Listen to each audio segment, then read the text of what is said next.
नमस्कार, मैं प्रद्युमन जोशीला नलवा आज बात करने जा रहा हूं एक ऐसे नेता की जो ना किसी पार्टी में है, ना वो सरकार में किसी पद पर है, ना उसने कभी लोकसभा, विधानसभा या उससे छोटे स्तर तक का भी कोई चुनाव लड़ा हो। जीतना तो दूर, उन्होंने आज तक अपने राजनीतिक और सामाजिक जीवन में ना विधानसभा का ना लोकसभा का चुनाव लड़ा। हालांकि वो शख्स ऐसे हैं जिन्होंने अपने खुद के दम पर, अपनी मेहनत, सूझबूझ और मैनेजमेंट के दम पर बहुत से नेताओं को, बहुत से लोगों को विधायक बनाया, सांसद बनाने का काम किया और उनको किंग मेकर वर्तमान जो हरियाणा है उसका कहा जाए तो भी कोई अतिशयोक्ति नहीं होगी। जी हां, मैं बात कर रहा हूं एक ऐसे नेता की जिसकी तूती ना केवल उनके गृह क्षेत्र बल्कि हरियाणा और राजस्थान के बहुत बड़े इलाके में बज रही है। उनका जलवा दिनों दिन लगातार बढ़ता जा रहा है और वो जलवा केवल एकमात्र एक सीमित क्षेत्र में ना होकर के एक बहुत बड़े क्षेत्र में उनका जलवा लगातार बढ़ता हुआ दिखाई दे रहा है।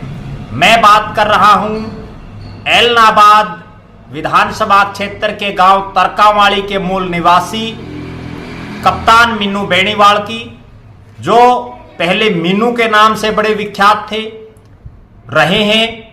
उसके बाद अब वर्तमान में वो कप्तान के नाम से पूरे सिरसा, ऐलनाबाद, हिसार, फतेहाबाद और राजस्थान का जो क्षेत्र सिरसा, हिसार और फतेहाबाद के साथ लगता है, उस क्षेत्र में उनका अपना एक रसूख, अपना एक बड़ा नाम है। कप्तान मीनू बेनीवाल ने अपने एक साधारण परिवार में जन्म लेकर के, और राजनीति उनको कोई विरासत में नहीं मिली और आज भी वो प्योर पॉलिटिशियन नहीं है बल्कि एक समाजसेवी के रूप में जो है अपना दायरा वो लगातार बढ़ाते रहे हैं। विभिन्न पार्टियों के बड़े नेताओं के साथ उनके बड़े मधुर संबंध हैं। ये ऐसे शख्स हैं जो अजय सिंह चौटाला के बड़े नजदीकी रहे। उसके बाद इंडियन नेशनल लोकदल पार्टी की गतिविधियों में बैकडोर से जो है ये लगातार सक्रिय रहे।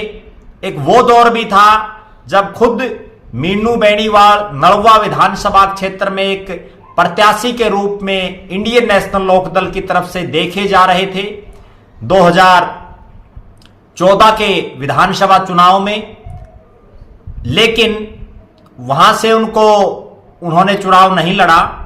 इसके बाद वो लगातार सामाजिक परिवेश के साथ साथ राजनीतिक गतिविधियों में बिना किसी पद के सक्रिय रहे इनेलो में। 2018 में ऐसे हालात बन गए कि इनेलो दो फाड़ हो गई और उसके बाद मीनू बेनीवाल ने अजय सिंह चौटाला के बेटे दुष्यंत सिंह चौटाला की तन मन धन से पुरजोर मदद की।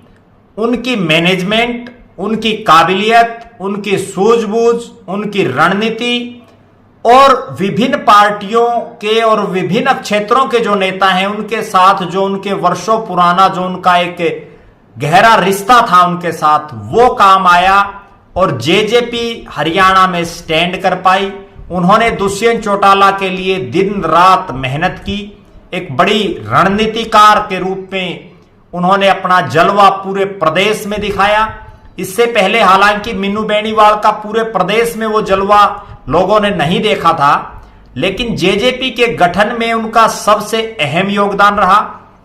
बहुत से ऐसे नेता भी हैं। एक नेताजी के पास तो मैं भी बैठा था और वहीं उस दौर में मीनू बेनीवाल भी आए और उन्होंने उसके साथ इस तरह से राजनीतिक बातें की कि किसी बड़े राष्ट्रीय दल के नेता को उन्होंने जेजेपी में आने के लिए मनाया, फिर उनको टिकट भी दी और वो नेता एक अपने क्षेत्र के बड़े कद्दावर नेता रहे हैं।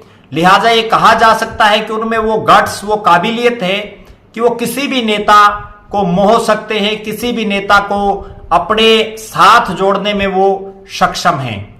कप्तान मीनू बेनीवाल की काबिलियत के बदौलत ही जेजेपी 10 सीटें हरियाणा प्रदेश में जीत पाई। दुष्यंत चौटाला चेहरे के रूप में लोगों के सामने थे, लेकिन उस चेहरे के पीछे जो एक कोर टीम थी, जो सोशल मीडिया से लेकर के और विभिन्न जो संसाधन प्रोवाइड करवाने होते हैं चुनाव में, उनसे लेकर के तमाम मैनेजमेंट, टिकट वितरण, विभिन्न नेताओं को पार्टियों में शामिल करना, उस तरह की जो तमाम जो रणनीतियां होती हैं, वो मीनू बेनीवाल उसमें माहिर थे और उन्होंने अपनी उस महारत की बदौलत जेजेपी को 10 टिकटें दिलाने में उनका एक अहम योगदान रहा। उसके बाद जब बीजेपी सत्ता से बहुमत में नहीं आ पाई, तो जेजेपी और बीजेपी का अलायंस करवाने में भी मीनू बेनीवाल का एक अहम योगदान रहा। उनको उस समय किंग मेकर कहा जाने लगा हरियाणा प्रदेश में, क्योंकि वास्तव में जो बीजेपी की सरकार को बनाने में बेशक चेहरा एक तरफ मुख्यमंत्री मनोहर लाल खट्टर का था, दूसरी तरफ दुष्यंत चौटाला का था, लेकिन जो बैकडोर के जो तमाम जो कार्य हैं वो मीनू बेनीवाल और उनकी टीम, उनके साथी देख रहे थे। उसके बाद जो ही जेजेपी सत्ता में आई, उससे पहले मीनू बेनीवाल का अपना खुद का अपने स्तर पर जो है उनका एक सिस्टम था, लेकिन जैसे ही वो सरकार में आए, आज हम देख रहे हैं बड़ी भारी तादाद में उनके साथ जो है कमांडोज रहते हैं, जो सरकारी हरियाणा पुलिस के जवान हैं। इसके अलावा जो है उनके साथ बड़ा उनका एक हरियाणा में सरकार बनाने के बाद केंद्र की राजनीति में जो बड़े नेता हैं, उनके साथ भी उनका बड़ा प्रगाढ़ संबंध उन्होंने स्थापित कर लिए। वो नेता चाहे भारतीय जनता पार्टी के हों जो सत्ता में है। इसके बाद 2019 में सत्ता आने के बाद उनके मन में भी एक लालसा जगी कि वो भी विधानसभा, लोकसभा, राज्यसभा या कहीं ना कहीं राजनीतिक रूप से सक्रिय होना चाहते हैं, और उन्होंने इलाका चुना अपना गृह क्षेत्र एलनाबाद। एलनाबाद में वो लगातार सक्रिय रहे। उनके जो विरोधी नेता हैं, जो वहां से राजनीति करते हैं, वो भी उनको बार बार जो है कोट करते रहते हैं, और राजनीति में हमेशा उसी आदमी का जिक्र होता है जिसमें कुछ ना कुछ दम होता है। तो लिहाजा मीनू बेनीवाल पिछले 4 साल से एलनाबाद की धरती पर बड़े सक्रिय नजर आए। इसके अलावा वो कभी भादरा में सक्रिय हो जाते हैं, कभी हिसार लोकसभा में सक्रिय हो जाते हैं। जो राजनीति में लोग सक्रिय हैं, उनके भी ये समझ नहीं आ रहा कि आखिर मीनू बेनीवाल का लक्ष्य क्या है, उनका मिशन क्या है, वो कहां से चुनाव लड़ना चाहते हैं, कौन सी पार्टी से वो चुनाव लड़ना चाहते हैं। क्योंकि अजय सिंह चौटाला के तो वो बिल्कुल पारिवारिक है, बीजेपी के बड़े नेताओं के साथ भी उनके बड़े प्रगाढ़ संबंध हैं। इसके अलावा भी बहुत से और राजनेता हैं जिनके साथ उनकी बड़ी अच्छी जो है बनती है। मीनू बेनीवाल ने जब एलनाबाद का उपचुनाव आया, तब भी ये चर्चाएं थी कि मीनू बेनीवाल बीजेपी के कैंडिडेट यहां से हो सकते हैं, लेकिन उन्होंने वो चुनाव भी नहीं लड़ा। इसके बाद जब आदमपुर का उपचुनाव हुआ, तो उसमें एक बहुत बड़ा वर्ग ये मानता है कि मीनू बेनीवाल वो टर्निंग पॉइंट रहे जिन्होंने भव्य बिश्नोई जो बीजेपी के प्रत्याशी थे, उनकी जो बड़ी क्लोज फाइट थी उसको जीत में बदलने का काम किया। और ये बात जो उस चुनाव में विरोधी जो प्रत्याशी थे, जो कांग्रेस के प्रत्याशी थे, वो भी सरेआम मानते हैं कि मीनू बेनीवाल ने आखिरी में 2-3-4 दिन में ऐसा माहौल उस क्षेत्र में बनाया। चाहे वो उन्होंने किसी भी तरीके से बनाया, वो एक अलग बात है, लेकिन उससे वो सारा चुनाव पलट गया और जयप्रकाश की बजाय भव्य बिश्नोई जो है बीजेपी के विधायक वहां से बने। अब चूंकि विधानसभा और लोकसभा चुनाव बिल्कुल सिर पर है, एक चर्चा तो यह है कि मीनू बेनीवाल जो बहुत लंबे समय तक हिसार शहर और हिसार क्षेत्र में सक्रिय रहे, वो हिसार से चुनाव लड़ सकते हैं, क्योंकि जिस वो बेनीवाल गोत्र से आते हैं, उसका यहां जाट और जो बिश्नोई समुदाय है उसमें एक बहुत बड़ा तबका बेनीवाल वोटर्स का इस हिसार लोकसभा क्षेत्र में आता है।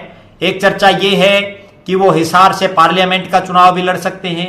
दूसरी चर्चा यह है कि उससे पहले अभी जो दिसंबर में राजस्थान में चुनाव होने हैं, उसमें भी वो राजस्थान के किसी विधानसभा क्षेत्र से भी चुनाव लड़ सकते हैं। और तीसरी चर्चा यह है कि वो एलनाबाद अपने गृह जो उनका विधानसभा क्षेत्र है वहां से चुनाव लड़ करके सीधी सीधी अभय सिंह चौटाला को वो टक्कर देंगे। इन तीनों ही जो विधानसभा और लोकसभा क्षेत्र हैं, इन पर चुप्पी अभी भी मीनू बेनीवाल साधे हुए हैं।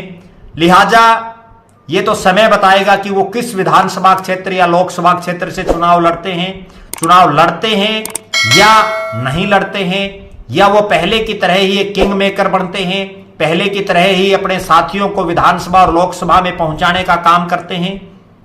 यह तो भविष्य बताएगा। लेकिन इतना जरूर तय है कि मीनू बेनीवाल 2024 के विधानसभा और लोकसभा चुनाव में एक बड़ा चेहरा होंगे प्रदेश की राजनीति में। और आज के दिन बिना किसी पार्टी और बिना किसी पद के अगर किसी एक शख्स का जलवा पूरे हरियाणा प्रदेश में और राजस्थान के बड़े इलाके में दिखाई दे रहा है तो वो हैं कप्तान मीनू बेनीवाल। उनको भविष्य की बहुत बहुत शुभकामनाएं। और आप लगातार हम जो है उनकी राजनीतिक और सामाजिक गतिविधियों पर नजर बनाए रखेंगे। आपको उनके जो राजनीतिक क्रियाकलाप है उनसे भी अवगत कराते रहेंगे। आप लगातार हमारे साथ बने रहें। हमारे फेसबुक पेज को लाइक और फॉलो करें, यूट्यूब पर चैनल को सब्सक्राइब करें, बेल आइकन जरूर दबाएं ताकि आपको नोटिफिकेशन मिलता रहे। और वीडियो को ज्यादा से ज्यादा शेयर करें, अपने अमूल्य बहुमूल्य कमेंट्स अवश्य लिखें। बहुत बहुत धन्यवाद। आपका अपना प्रद्युमन जोशीला नलवा।